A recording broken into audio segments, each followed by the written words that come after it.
And welcome to the first of what I hope to be many successful REIWA webinars. These are not intended to replace the branch meetings, but to complement. These webinars offer an opportunity to engage with you in a quick, convenient and educational way without taking up too much of your time and your busy schedules. Today, you'll be hearing a WA market and industry update from our REIWA President, Damian Collins, and myself, and a presentation by Coulter from RESO.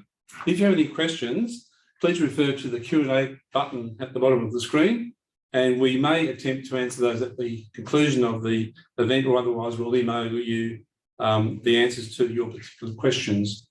We also have door prizes to give away to some lucky winners.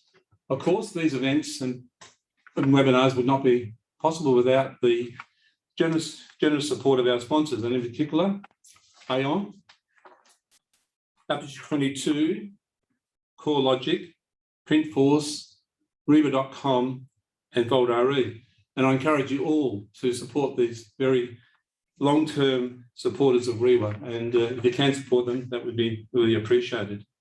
I'd like now to present the first door prize for the morning, and on behalf of Aon, it's a bottle of Moe, and the winner is Zach Adambrook from Pulse. So congratulations, Zach, and Aon will be in contact with you following the webinar to organise delivery. And also on behalf of CoreLogic, receiving a key finder digital tracking device, and the winner, and congratulations go to Sharon Turner from About Me Real Estate. So congratulations, Sharon, and there again, CoreLogic or Bruce will be in touch with you to organise the delivery. I'd like to now introduce our President, Damian Collins, who will provide you with a market update and an industry update. So, Damian, over to you. Good morning, everyone, and nice to see you all here. It's something different. I'm noticing some messages coming through, people really keen to try out this new format. As Neville said, it doesn't replace the branch meetings, but gives us a chance to communicate more frequently with you, and you can do it from the comfort of your desk at work, or even at home in your lounge room. So, look, it's been a really strong market, as we all know, over the last 12 months. And interestingly, even though we've felt very strong here, we're actually, if you look at the figures, apart from Melbourne, the second slowest growth in the country. Now, slow is obviously a strange word to say when we're still growing 18%. But across the country, prices have really rocketed, and I think I saw Sydney even had moved on from there to 25, 26%. So it's great news for our market after being down for so long. And some of you may have seen in the press this morning, there are still many suburbs in Perth that aren't even back to where they were back in 2014, and in fact, some areas still aren't even back to where they were in 2007. So it's certainly been a welcome recovery, because it means people can transact more. People get into positive equity after many years of negative equity. We had about 1 in 5 properties with a mortgage in WA negative equity. That's improved, so now people are able to transact, and we're seeing that in certainly in the sales numbers. So if you look at me on the next slide, you'll see the median price. As I said earlier, we're still a long way off where we were back in 2014. We got to 545,000. We're at 520. And I certainly expect it won't be that far away that we're going to hit that. We predicted at the beginning of the year that prices would, for the calendar year, would rise 15%. And that's looking to be right around the mark, could even be marginally more by the time we get to 31st of December. And I certainly think next year, we haven't done our forecast yet, but all the facts and figures based on the demand, the strong economy, the lack of supply that we've got, and the inability to build large volumes due to the labour skill shortages, certainly I suspect we're going to have a pretty reasonably strong forecast by the time we get to put that officially, either late in December or into early January or February next year. Sales volumes, which is great news for our members. As I said, sales volumes are getting right back up there. We're around about 50-odd thousand. Again, not as strong as they were in 2013-14, and not as strong as they were in 06-07, but certainly getting back to good numbers. And I think these are sustainable numbers. 1,000 a week I think is good in the Perth metropolitan area, is a good benchmark where things are selling well, prices are moving, but we're not in that crazy boom stage. And I think, obviously this first year's been a catch up, everyone adjusting to the new norm of 2% interest rates, but certainly think a couple of years of 6 to 8% sustainable growth is definitely with us because of that strong economy. Listings for sale are very low, and it's going to be interesting to see where they're coming from. We certainly know a lot of investors have been selling out still. Not that many coming back in to replace them. The number of total properties for rent across WA has dropped over the last 12 months. So we certainly do have some challenges to where that stock's going to come from. We will see a bit of a spike in the completions of the building boom that from 2020, that's probably going to start to come through in early 2022. But again, given those labour shortages, and if we expect to see large numbers of people return to migration next year, I still think we're going to be in a stock shortage for some period of time. You'll see on the next slide the median prices. And look, median is the middle price. It doesn't mean every property in that suburb went up 30-40%. Just be aware of that. But generally, it does indicate certainly, reasonably well the direction and the strength of a particular market, certainly over a medium period of time. And what we're seeing is the recovery certainly started in the more affluent areas, and while it's now spread out to all areas, I certainly get mixed feedback on the ground, as well as looking at our own REIWA stats from agents. The feedback I've generally been getting is certainly the western suburbs, Coulter, that sounds about right to me based on my feedback from agents out there. It's up 25-30%. City Beach 36 and Clement 40 might be a bit more than what's on the ground, but nonetheless, the western suburbs are doing particularly well. Bicton also has performed strongly. And but when I get out to some of the outer suburban areas where they've had that negative equity and it's been a bit slower, people are telling me 10 to 15%. But again, that's location specific. But overall, we certainly have seen a big rise in certainly the more affluent areas. And it's just fundamentally confidence has come back. People feel like they're willing to go in a bit more debt. And when you can borrow $1 million and it's at a home loan, got 2% that's costing you $400 a week, it's a pretty compelling reason why you might want to upgrade in this sort of market. And the other thing is people feel confident about their businesses and their jobs. Unemployment rates around about the lowest in the country. So sales is good. And I certainly think that if you can get your hands on the stock, that we'll continue to see that strong demand through 2022 and likely into 2023 as well. So good news for our agents, good news for our public as they see their rising house prices. And but we often get queries in the media about, is it sustainable? Are we in a boom? Well, it is. We're not, and I say constantly, we're not even back to 2014 levels as across the Perth metropolitan area as a whole. And we're still the most affordable state of any of the states around the country. So certainly when you look at our median of low 500s, and Sydney's 1.3 and Melbourne's well over $1 million, our incomes are higher than theirs. I certainly feel very optimistic that it's a sustainable recovery. Of course, we know that we're very reliant on the mining sector and what will happen there. Let's move on now to the rental market, and you'll see on the next slide that, rents are nearly back to where they were again in that 2013-14 period. It was a really challenging time for our landlords. Certainly, I knew in my business, managing properties and my own property investments, rents were going backwards, and we all went backwards about $100 a week over that on average across our portfolios. So that was pretty brutal for our members. And it was a good time for tenants. But of course, we've seen that really rocket up over the last 18 months in particular.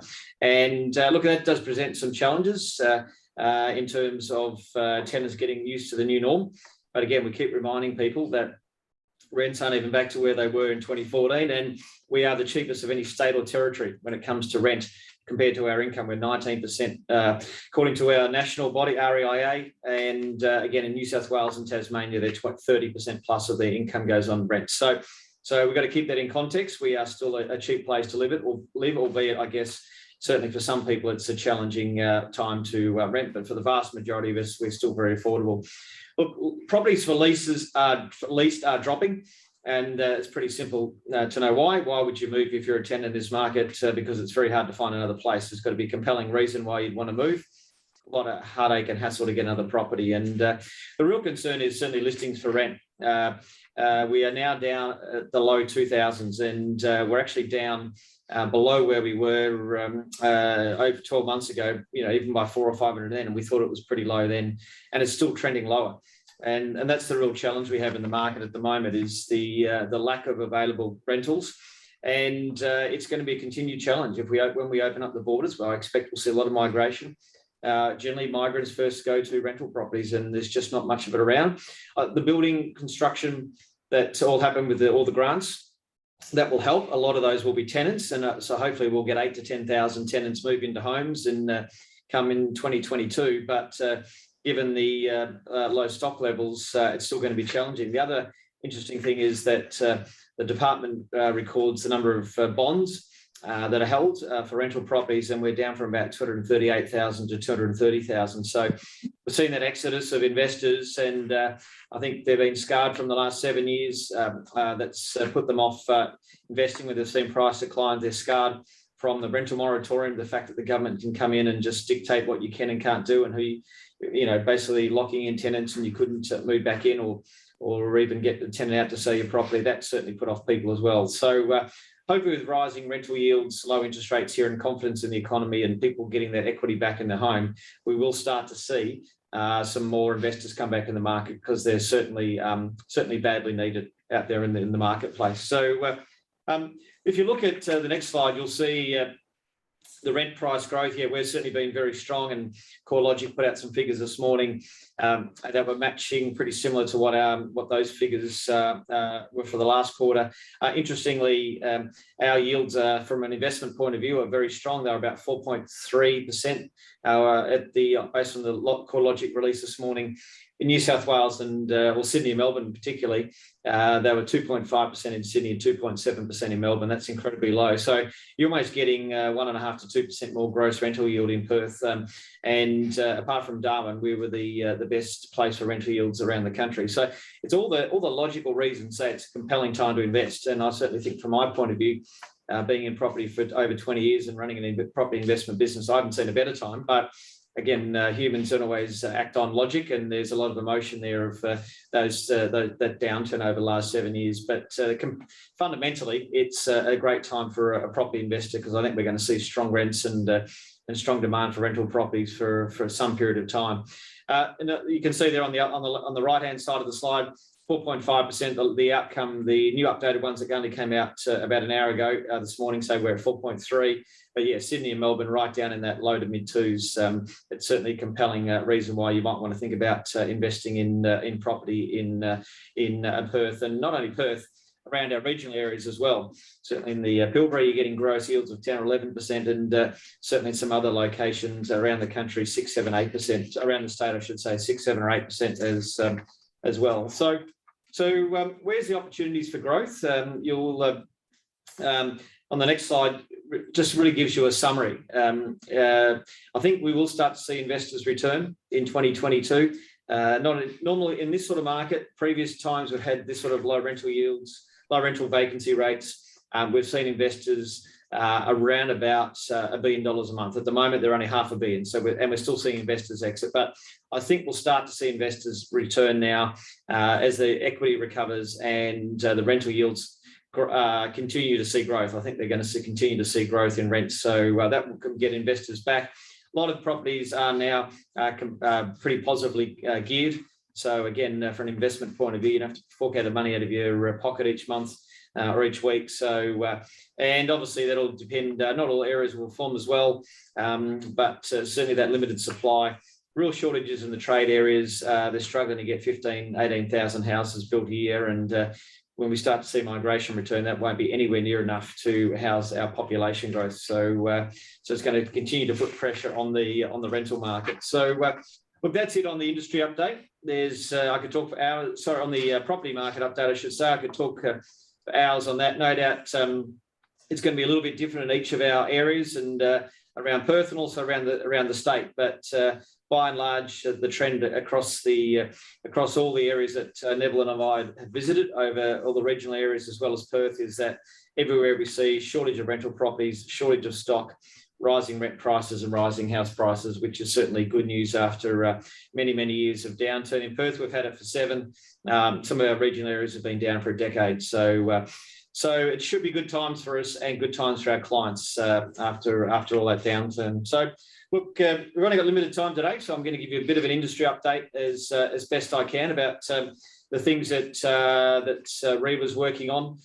Certainly the number one thing that we're working on at the moment is the review of the Residential Tenancies Act. That's going to affect a vast majority of our members, and certainly some of the proposed changes from DMIRS are very concerning. We've some of the things in the discussion paper include tenants, effectively tenancy for life, I call it. You can't get rid of tenants at the end of a lease term unless you meet prescribed grounds. Now, in my feeling about this is fundamentally a lease is a lease. At the end of the lease, if you don't want to renew it, you should have that right. But one of their proposals is, well, that's not acceptable. Tenant has a guaranteed, effectively, tenancy for life unless you meet strict criteria, which could be sale or moving back in. But we all know we have disagreements with our tenants. It's not often we utilise that, but sometimes you just go at the end of the lease, you say to your property owner, I want that tenant to move on. They're just being that difficult, and the owners felt the same, and you just at least give your notice and you don't have to give reasons, and you can move them on. It certainly will empower difficult tenants. Now, we know most of our tenants are pretty good, but there are some challenging ones, and I think if someone knows that they've basically got tenancy for life, as long as they're paying the rent, that certainly concerns us about the impact on our members, our property managers. They're going to have to, we're going to end up spending a lot of time dealing with difficult people. And one of the most important things is, we're in a rental shortage already. Why would you want to put in place legislation that will dissuade even more investors in the market? We are going to see, without doubt, significant rental increases. So we're working on quite a significant campaign. Where obviously the next step is the department will recommend to the minister changes. The minister then obviously will take that on board, and we will be certainly getting to see those recommendations, which is good news. The minister's promised us that. We will get to see those recommended changes. We will then be able to comment on those, but we need to make sure it doesn't get up through the next level, which is cabinet, and then obviously the next level is parliament. So we've got a dedicated campaign going. We will be asking all our members to support it because we have access to about 160,000 property investors and about 300,000 tenants. Now, we're going to pitch that to the tenants, and we're getting some economic modelling done at the moment to say what will the impact of some of these changes be on the rental market and rent costs. Now, if we are able to go out there and say to tenants, guess what? If these changes come in, it's going to cost you on average $30 a week extra rent. Do you want to see these changes happen? And you'll find the vast majority of tenants will say no. We want them to contact their local member of parliament. So we've got a whole campaign in place. Now, let's hope we don't get to that point. Let's hope we don't get to the situation where we need to go to the public, the media, and go through that entire campaign, but we are ready for it, and we will need your support. So watch this space, check your emails. If you get surveys that we ask you to send to your owners or your tenants, please do so. We can all sit back and just say, oh, well, look, someone else will do it, but it's that information, the results of those surveys are going to be crucial to the economic modelling and also crucial to our campaign, because the only thing politicians listen to is noise. If we can get noise up and lots of people complaining, that gives us the best opportunity to strike it out. Plus, in the media, obviously, we'll be letting people know if rents are up $30 a week, that's going to cost tenants, for example, $700 million a year. Is that a good idea and a good piece of legislation? So watch this space. There's lots going on there, but please make sure you do forward those surveys onto your owners and to your tenants as needed, and support us, because the only thing that's going to stop some of these changes, obviously, REIWA would lobby directly with the politicians and the department, but we need you to support us in the campaign that goes further and wider to our owners, tenants, and to the public. So lots going on as well, and on a short time frame. So CPD compliance, remember, it is end of October. Please get in your CPD. Lots of agents haven't yet, and don't leave it all to the 24th of December because it'll be too late. So please do that. I'll get Neville to talk briefly about our accreditation program. Yeah, thanks, Damian. We launched the accreditation program in August, and I'm really pleased to say that we've had 600 applications and approvals so far. It's available to any ordinary or associate member. You must have 5 years experience, comply with the CPD requirements under the regulations, and you can have up to 2 specialisations. So really glad to see the numbers have come through on that, and that's really great. And we'll start of promoting that to members and the public through REIWA.com very shortly. Just a reminder to update your licence details within REIWA.com, the members area, because if you don't, your accreditation falls off. All right. Thanks, Neville. Just a couple of other quick things in the last 2 or so minutes that I've got. You'll see some changes to the joint forms of general conditions early in 2022, largely to take into account the strata changes so that you don't have to fill out that separate form. And we're also updating the offer and acceptance at that same time, based on feedback and an approach by the Mortgage and Finance Association. We will now allow brokers to be able to say whether or not somebody qualifies for a loan. We've got to face reality. Brokers are now 65% of the market, and clearly the majority of people are using brokers. They now have, when we first brought that in a decade ago, the laws were different. Now the brokers have a very strict obligation to assess somebody and determine whether or not they qualify for a loan. They can't just write letters of decline without actually going through a proper process. So look, we think it'll make things more efficient. Watch this space. Obviously, if we feel that there's people taking advantage of it, we can always go back to the old model. But certainly the feedback from members is that brokers are the majority of the market. Just going to bank directs is certainly a lot less than it used to be, and far less than people going to brokers. The other thing we're really focused on at the moment is what happens in COVID-19, which when it comes again, it is coming. We are going to have to open the borders at some stage, and even if we may get a leakage before we get to that vaccination rate the Premier talks about. Let's hope not, but one way or the other, COVID-19 is coming. So we're certainly concerned. It was interesting. They put out on the list of professions that were required to get vaccination, they put settlement agents. Even though most settlement agents don't really leave their office and talk to the public that much anymore, and they do a lot of electronically, but real estate agents went on there. And look, obviously you can have your own views about vaccination, and I've got vaccinated, and I'm sure most of you have, but what I'm more concerned about, what we're concerned about is we want people to have the ability to move. Now, Victoria got very strict shutdown and lockdowns.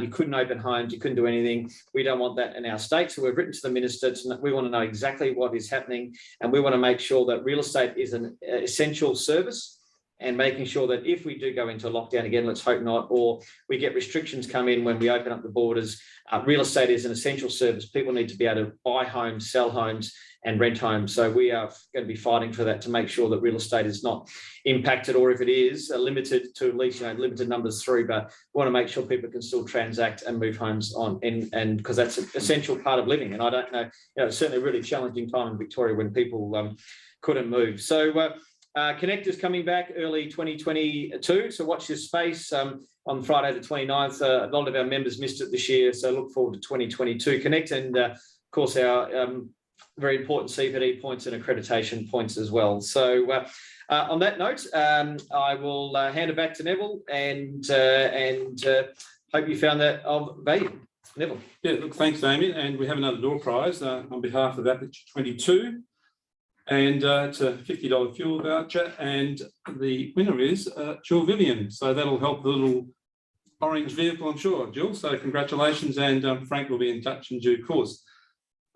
Now, it's my pleasure to introduce Rachel Coulter and Sean Schofield from RESO, who will talk to you about RESO Digital Management Platform and how it can help you deal with the challenges arising from the current market and low levels of stock. I know that the Institute supports this product. I think it's the future, and I would really encourage you to consider it as part of your listing platform. So I'll pass over to Rachel.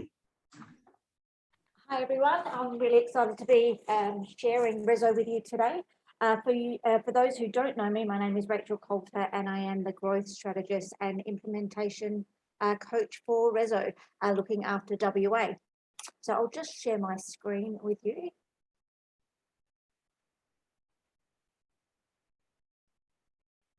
Great, so RESO, if you don't know what it stands for, is RESO is Real Estate Sales Online, and RESO is an offer and management platform to help you manage buyers from initial inquiry right through to contract completion. It's built specifically for residential private treaty sales, and although it can actually support other methods of sale also. So it's almost like your pocket assistant 24/7 that you can take out on the road with you. So agents invite buyers into RESO where your buyers then can see any information that you provide them. And then they can also make an offer and submit conditions with their offer as well. And with yourself as the agent, you get instant communication as soon as a buyer does that. And also, anytime you move anything to the platform, which we're going to jump into shortly, your buyer gets notification. So with your communication and the communications from RESO, there's an extra layer that they're actually getting as well. So we've actually invited over 35,000 buyers into the platform now. So we've got a really good gauge on buyer behaviour. And that is something that we take into account when we're building RESO. So what I show you today isn't where RESO is going to stop. It's going to continue to grow as we listen to what you guys as agents tell us and also what your buyers say as well. So we've been partnered with REIWA for, I think, a little over 3.5 years now. Also, REIWA.com, if you haven't noticed, on every single listing on REIWA.com, there's actually a make an offer button that a buyer can click on, and they can request to see extra information or to make an offer online, and you get a lead direct as soon as a buyer clicks on that button. And we're obviously able to assist you in that regard to manage those things online using RESO. So in assisting agents throughout WA in the last 3.5 years, we've really seen some changes in the market. When we first started, you guys were lucky, well, unlucky, can I say, to maybe even receive one offer on a property, and that's certainly different for you guys at the moment, and that's been a welcome change, I'm sure, and a long time coming. So it hasn't just been us helping you in a supercharged market like now, but when it was really slow.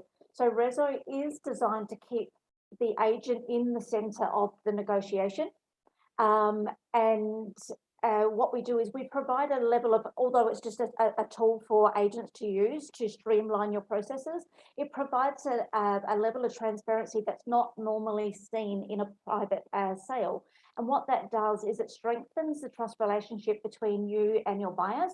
And when I jump into the platform in a minute or two, I'll be able to talk you through how RESO does that. It also enhances the customer's experience, whether they're the successful buyer or they actually miss out. And obviously at the moment where you've got a lot of buyer activity and a shortage of property, you're getting a lot of disappointed buyers. And it's, as Damian mentioned, it's an emotional time, certainly when you're selling and you're buying real estate. So today's buyers are tomorrow's sellers. So we really want to make sure that every customer has a great experience. So let's jump into the platform now, and I'll show you how that looks. So you'll see at the moment I'm viewing a list of properties. So as an agent, you would actually see your listings here in this screen, and we've got different user levels as well. So for a director of a company, you would be able to see all the salesperson's listings.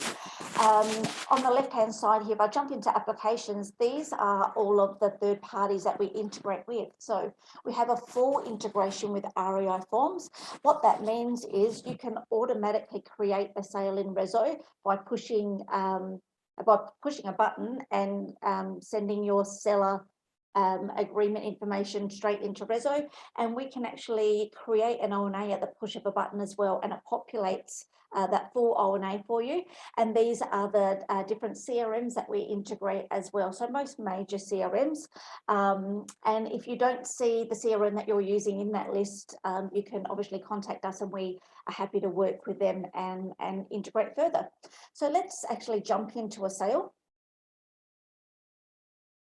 So RESO is very easy to navigate. You'll see across the top here, we've got 5 icons, and we like to think it's very intuitive. So we've got our sales tab, which is like the dashboard of RESO. If we wanted to look at offers, we would go to our offer tab. If we wanted to invite buyers, we'd go to our buyers tab, and we'll have a closer look at those 2 tabs in a moment. And we've got our documents tab. So what you would do is you would create your listing first of all by pushing your seller agreement. So if you're creating your seller agreement within REI forms, I can simply click on the partner button and submit, and that's going to push that listing straight into RESO and create the sale, and it's going to take with it all of the vendor information as well as the property information as well. If you don't if you don't actually create your ONAs within REI forms, you can manually create a sale as well. So you would then come to the documents tab and you would upload any documents that you want to make available to your buyers. And the idea of RESO is to make it a one-stop shop so that buyers can access anything they need to 24/7. Now, you would be aware along the buyer journey, you get different phone calls from your buyers, I'm sure, and we often get that one buyer that needs to see absolutely everything. So if you make it available in here, that means that, you know, 10 o'clock at night, or if you've got a FIFO worker who works very odd hours, it means that they can access that information when they need to. And we are seeing, you know, buyer activity through our platform at 11 o'clock at night and 2 o'clock in the morning, crazy times when I'm sure most of us would be sleeping.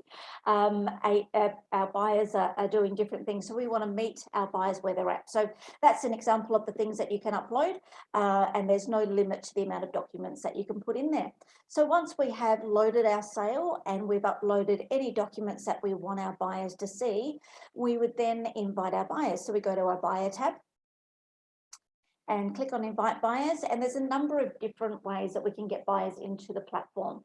So if we integrate with your CRM, you can actually do a bulk upload of all of your buyers straight into RESO, and it will send them an SMS or an email or both invitation where they click on a link and they then create a password and they can then access RESO 24/7.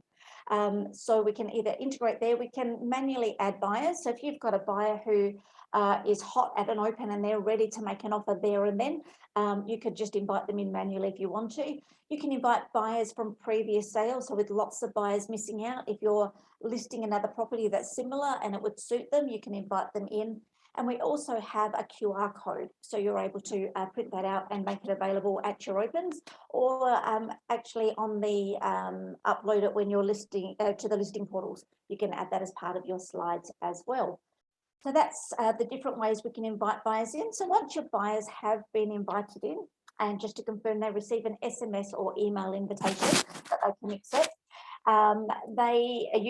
so what you're viewing here is the agent screen. You'll have a list of active buyers and a list of pending buyers, and those are the buyers who haven't accepted your invitation that you have sent. So I just wanted to show you, if I jump into a buyer screen and show you what a buyer looks at once they log in.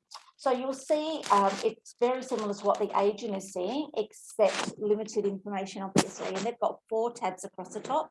On our summary tab, we want to make sure that that make an offer button is front and center for them so they can access that at any time. We also have a buyer profile that is optional for a buyer to fill out. And that walks buyers through a number of different questions. So we highlight, if you own your own home, the market has changed a lot. So the value of your property may have increased quite considerably. So, you know, would you like an appraisal?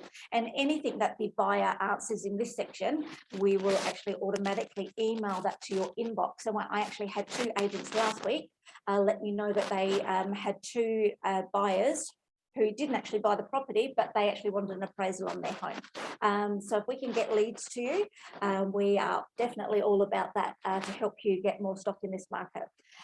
We then have our conditions tab. So a buyer can, RESO walks buyers through all the questions, capturing all the information that you need to fill out an ONA, but we're keeping it in buyer terminology to make it easier for them. So they can come into our conditions tab and we're asking them things like, what their legal name is. Obviously, you need to know that. Is it subject to finance? Is it subject to any conditions? And you know, putting their deposit forward and that sort of thing. So that is how that screen looks. And we're going to jump back in there in a moment and I'll show you how simple it is for a buyer to make an offer. So once we've invited our buyers in, and I'll go back to the agent view here. Once we've invited buyers in, as soon as they accept your invitation or they make an offer, you get instant notification. And whether you're out on the road, you can access RESO from your mobile phone, iPad, your desktop computer, wherever, it doesn't matter. And you would jump straight into our offers tab. And in our offers tab, you can see all of our buyer activity and where they're up to. So what RESO will first list is all of your buyers who have made an offer, and it's going to display them from highest offer to lowest offer. We can also see the documents on this column here, the documents they've opened. If I click on that, I can see that this buyer has opened up 4 documents, and they've actually looked at the joint form of general conditions on 2 occasions and the date and the time that they've done that.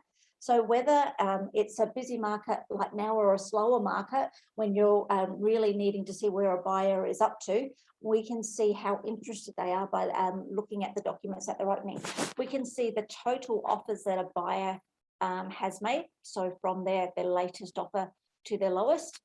What their actual offer is. If you're seeing this icon here, this means that they have conditions attached to their offer. So if we click on that icon, we can see all of the conditions that that buyer has actually attached with their offer.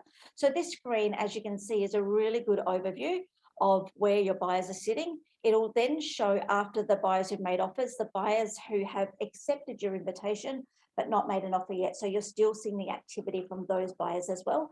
And you can actually add notes against your buyers. So the nature of your job is you're out on the road, you could be in between opens and you're doing some callbacks or whatever. So you can add notes against that buyer as well. So now, depending on what you're seeing in this screen, and I mentioned previously that RESO brings an element of transparency that's not normally seen in a private sale. What you can do with RESO is dependent on the offers that you're receiving rather, and how competitive they are, you can choose to rank offers. And what ranking does, it opens up transparency where a buyer can see how many other participants there are, where their offer sits according to price only in that mix of participants, but it does not disclose what other offers are at all. So obviously under private treaty legislation, we cannot do that. So it absolutely does not show what the other offers are, but they will get a good sense of. And the number, 1 or 2 things that buyers often say is, the agents told me that I need to up my offer because, there's better offers. How do I know? That you're a salesperson, you have to tell me that. And so what RESO is doing is it's actually creating and strengthening that trust. If you rank, it's going to show, hey, what the agent said is true.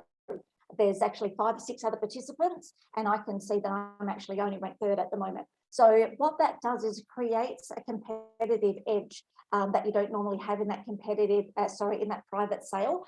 And it creates fear of missing out. And so we're seeing buyers, and agents are actually telling this, that buyers are increasing their offer without any conversation with the agent at all. They go to the open, they see lots of activity there, they put an offer in, 10 o'clock at night, they're sitting on the couch and thinking, oh my goodness, I love that property, I don't want to miss out, but there's so many people, so they're increasing their own offer.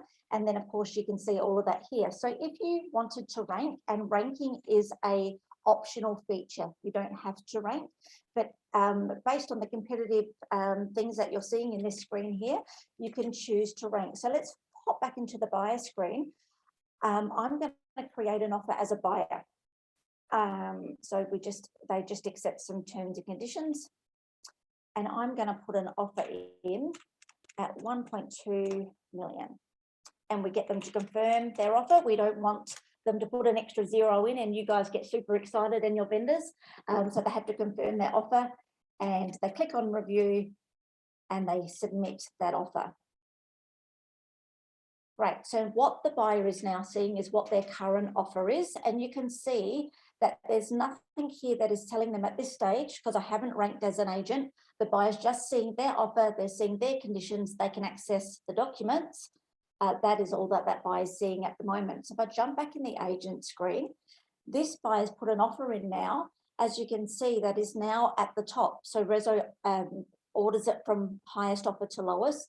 And you can see all of these little red triangles. So RESO is alerting you that this offer now, due to the other offers received from buyers, the displayed rank for this buyer is no longer current.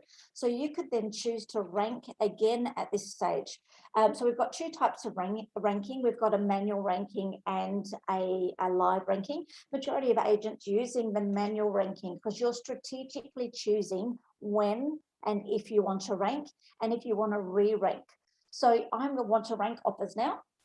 So I'm going to click on rank offers. And you can see now on the agent screen, it's now adjusted the order of the offers. Of course, we can see the conditions as well. So this particular buyer here, there's no conditions attached. So we're assuming that that's a cash offer, but of course you would ring them and say, hey, Rachel, I've received your offer, great news. I just want to confirm with you, and you would confirm that there's in fact no conditions, there's a cash offer, etc. So depending on what you're seeing here, and let me jump back into the buyer screen quickly. Now that I have ranked offers, this buyer can see that they're ranked first, and they can see that they're first out of 6 participants. All right, so when you're clicking that manual ranking button, it is only giving them a view at that stage that you're ranking of where their offer sits. It does not automatically re-rank when a buyer makes another offer. Now, what a lot of agents ask, if a buyer is ranked first, why would they want to go any higher? Why would they bother? And as I mentioned to you, and Damian mentioned, buying properties, very emotional. And when they're invested in that property and that's the one they're wanting, it's forefront in their mind. So I've got a screenshot here of an actual WA sale where this particular buyer who was ranked first, we can see they were initially ranked 4th. They were ranked first, the agent ranked again, and they still increased their offer even though they were ranked first, because it creates that fear of missing out. And we can see that they even adjusted their offer again, and that's not showing a ranking there because the agent didn't rank again. They had presented the offers to the seller at that stage. So let me jump into another tab. What we're seeing is a lot more buyer activity using RESO, because RESO breaks down barriers to entry. And so that means if the buyer felt that their offer maybe wasn't high enough, that they didn't want to waste your time, but RESO allows them 24/7 to jump in and do that. So this one, we're seeing a buyer, again, a WA sale, a buyer who was actually initially in 12th position. Through the ranking, they could see the competition. In this particular sale, I think there was something like 15 or 16 buyers. So they ranked a few times, they went up to 5th, then 6th, and they eventually actually made it all the way to 1st position. Now, if you were manually working on a buyer and you said, look, we've got a lot of offers, you need to go up, they went up and they were still nowhere near the mark. Agents tend to concentrate on their top 4 or 5. And agents have commented to us that they're blown away that, a buyer who they would have normally have dismissed at 12th, who's ranked 12th, has actually come up to 1st position. So RESO really does encourage buyers to put what they're willing to pay for a property, because they're not seeing what other offers are. It's not just enough to get over the last buyer, it's actually what they're willing to pay for that property. So at this stage, if I jump back into the agent screen, you want to present offers to your seller. So just quickly, we can create that O&A direct from RESO. We just click on create contract and click here. And what it does is it opens up your contract in REO forms or your O&A. At this stage, it's editable. It has populated all the information from the buyer. We've got our seller and property information in there. You can add any extra annexures at this stage relating to the buyer's conditions if you need to. You would then save, the same as normal, you would finalize. And if you use DocuSign, you would simply click on electronic signing and you would send that straight through DocuSign. So you can see I can actually create a contract within a matter of seconds rather than even minutes. So when you've got competitive offers like we're seeing here, we do have a seller report. So if I jump back to our sale tab, we've got a couple of different seller reports. And what the seller report does is it highlights everything that an agent is dealing with. So not just the great result at the end, but the volume of buyers that you're working with and also where you're negotiating your buyers to. So it shows all of the offers in a time frame, and it then actually lists each particular offer with its conditions. And if a buyer has increased their offer, it's going to show their first offer and their latest offer. So some agents actually refer to the ranking as a rocket that gets those buyers moving, and your vendors can then see all of that activity. So if you rank, it's going to show all of that activity after ranking. So we've actually got agents who are using this report in their future listing appointments when they're sitting on the listing couch and they're going through the benefits of what you can do as an agent, added to what you're already doing fantastically, but how you can actually drive that price up to get more activity and get the best possible price for your sellers. So that's an overview of RESO and the ranking feature. I'll just pop out of that screen. So as you can see, and hopefully you'll see RESO is a solution for your market. What we're offering for you is 3 free sales. So you'll receive free training, one-on-one coaching. You can jump onto your REIWA's member page. There's a link you can click on and you'll receive an email with my contact details as well. So look forward to hearing from you. I'd love to help you load those free sales in so you can get an idea of how RESO is helping other agents in the market today. Thanks, Rachel. That's a great oversight in relation to how RESO works, and I'm sure that those members who use it, and I know there are a number, really do appreciate the time saving that the product does, but it's a new age, it's a new way that we're going to transact real estate into the future.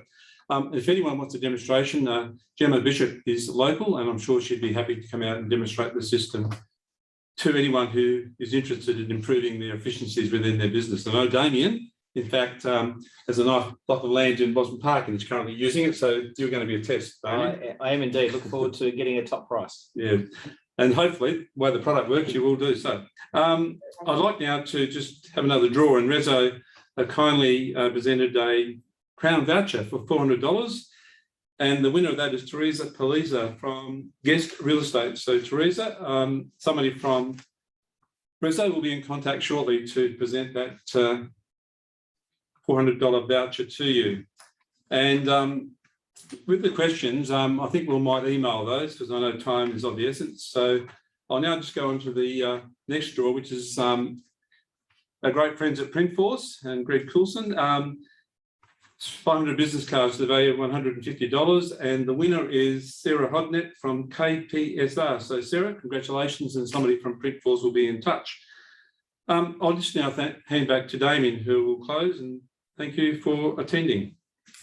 Thank you, Neville, and thanks everyone for joining. And thank you again to our sponsors as well. We really appreciate all their support in everything they do for REIWA, because not only do they offer great products, but they also enable us to keep the cost of a lot of things we do, particularly events, lower for all our members. So I hope you enjoyed it. Something different we've trialled today. We've had some great numbers online, but also the good news is this has been recorded, so it will be placed in the members area.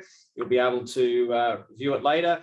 If you've seen something that you thought was valuable to some of your people in your office, the RESO presentation or the market update or industry update, certainly let people know that it will be available in the members area. And you'll be getting an email for feedback. So please, when you receive that, I'd love to get your feedback. And for those who do complete it, you'll go into the draw for a $100 Coles voucher. So look forward to getting that email, look forward to getting the feedback, and look forward to doing more of these. Look, the branch meetings are great, but obviously for some people it's a challenge to get through. So we certainly think we'll mix it up, and certainly webinars enable us to do more of them because certainly the logistics are a bit different, and means our members can attend online or watch them later. So thanks everyone for joining today. Hope you got some great value out of it. Look forward to seeing this will be in the members area. Happy selling, happy renting. I think we've got a good market and coming ahead of us for some time yet. Thank you. Thank you.